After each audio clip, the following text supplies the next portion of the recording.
What's up everybody? I hope you're having a good morning or evening depending on when you're watching this, but I wanted to talk about Indi Semiconductors. We do have some recent news here. I'm also going to look over the chart, give you my thoughts there. And I did want to remind you that Matterport just released their earnings, and I've got the earnings call in a previous video for you if you want to listen to that. It's unmonetized, easy to listen to, and shortened up for you. And I did make some notes there, so stick around for a future Matterport video kind of going over their earnings call and some important things there. But in this video, we're going to look at Indi Semiconductor, INDI. This is one of my high conviction small cap semiconductor stocks, if you can tell by the name. Now they did make a recent acquisition and we're going to look over that, so let's get right into this video. So this news did just drop yesterday as of this upload, but I was busy with my Matterport stuff. But I did want to briefly give you guys this information here. Now this news comes, right after their earnings, and also they did make another recent acquisition of Geo. But look for a previous video on that. But this company they just acquired here is Silicon Radar GmbH, and this is out of Germany. And some key points that they mention are this adds highly innovative automotive radar capabilities for in-cabin and exterior vehicle sensing applications. It accelerates their product roadmap with the industry's first production-ready 120 GHz solution. It also complements Indi's acquisition of Analog Devices. This was back in the day. I did cover that one. And then ON Semi Radar Division. I personally think it's quite crazy in a good way that Indi has acquired so many companies throughout their time now as a publicly traded company. Some of you guys may remember that this was a SPAC, this was THBR, Thunderbridge Acquisition, and it's only been a publicly traded company for a little while now, but they have been quite impressive to me. They've continued to consistently raise their revenue, and more importantly, they actually do have a profitability outlook. They do expect to be profitable by the second half of this year, and I have every reason to not doubt them. They have always exceeded my expectations. When they give a revenue target, sometimes they actually beat that target, or they'll, give an increased expectation, and that's fantastic. We're dealing with a company that has some extremely experienced execs, but I've gone into Indi in that detail before, so look for a previous video. I'll leave something down below for you. If you're really curious about Indi and you don't yet really understand the company, or don't yet kind of know what this company's all about, make sure you check out a previous video. But focusing on this recent acquisition here, let's look at Donald, the CEO's remarks on this. Radar is a fundamental sensor modality for ADAS, or Advanced Driver Assistance Systems,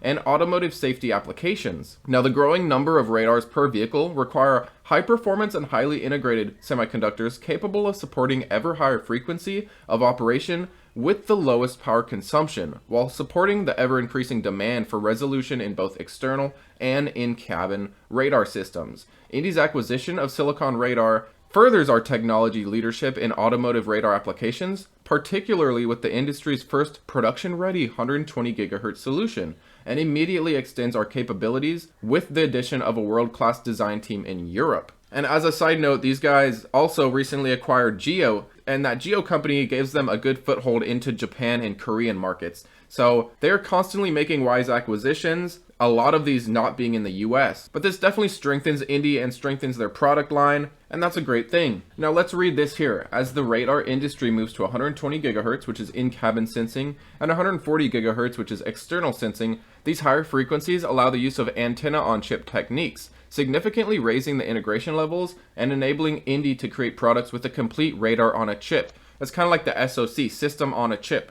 And this opens up significant new market areas. In particular, operation at 120 GHz or above allows antennas to be integrated in the package on die, which simplifies the PCB design and dramatically reduces cost, especially on in-cabin occupant monitoring systems, or OMS, where industrial design cannot allow external antennas optimized for RF performance at lower frequencies. Now, according to the IHS, or the Institute of Highway Safety, 138 million radar electric control units, or ECUs, will ship in 2023, supporting short, medium, and long-range applications, including interior monitoring, blindside detection, park assist, and automatic emergency braking. By the year 2028, the market's expected to more than double to 293 million units, creating a $6 billion opportunity for radar semiconductors. And I wanted to just add in that, as we know, these vehicles are requiring more and more safety features, blind spot monitoring, even, simple things like Apple CarPlay and Apple Key are all systems that definitely benefit Indi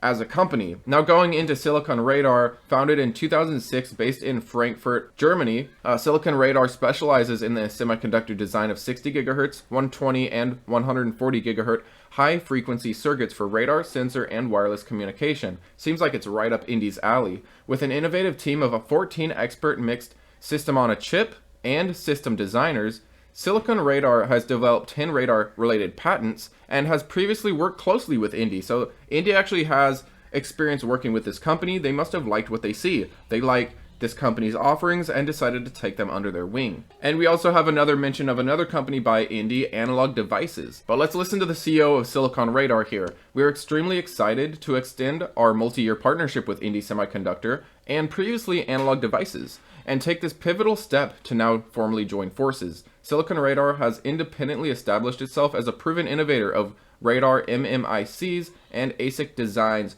for radar applications. And by combining our core technologies with Indi's global sales channels and demonstrated scalability, they are definitely known for that, we can accelerate our time to market and better capitalize on the global radar market opportunity. Together, we can enable more cost-effective solutions for precise detection of position, distance, and velocity to allow safer mobility across a range of applications. And here's an important note: as this acquisition supports Indi's radar research and development (R&D) staffing plan, the financial impact is expected to be neutral to previously forecasted investment levels. But what do you guys think about this recent acquisition? I personally am quite impressed with how many companies that Indi has acquired. They are very quickly trying to scale into all other markets, and by acquisitions such as Geo, for example, that gives them a better foothold into Japan and Korea, which they even said in their call are quite hard markets to enter into. And that's a good thing. These acquisitions give them more access to more markets, as well as strengthening their current line of products